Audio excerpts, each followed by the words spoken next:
This is a new episode of Richard Talks About. Today, I'll tell you about the ghostly hitchhiker. On a foggy night, Jake, a 25-year-old delivery driver, was driving along a desolate highway.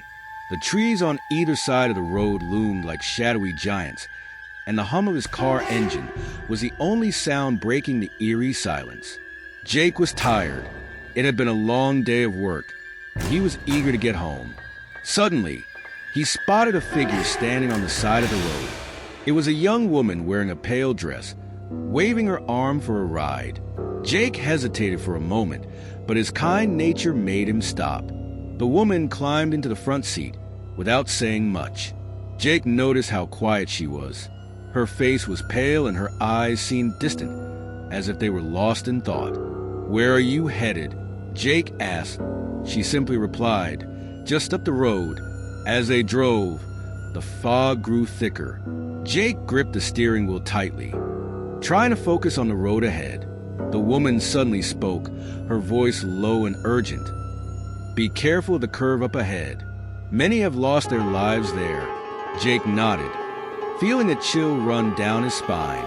He slowed down as he approached the curve. The car made it through the bend without any problems, but when Jake looked in the seat next to him, the woman was gone. The seat was empty. Shaken, Jake stopped the car and looked around, but there was no sign of her anywhere. Confused and unnerved, he continued driving until he reached a small diner. He decided to stop and collect himself. Inside, Jake told the story to the elderly man behind the counter. The man's face turned serious. "You're not the first to see her," he said. "That's the ghost of Emily Harper.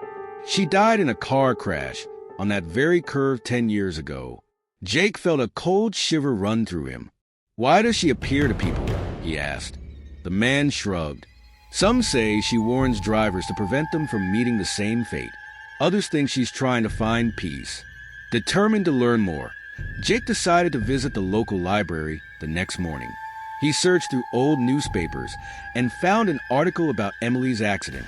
The headline read, "Young woman dies in tragic crash on foggy night."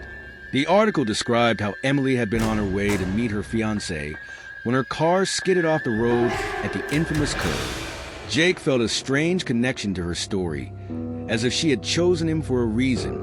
That night, Jake drove back to the curve with a single flower in his hand. He parked his car and walked to the spot where Emily had died. I don't know if you can hear me," he said.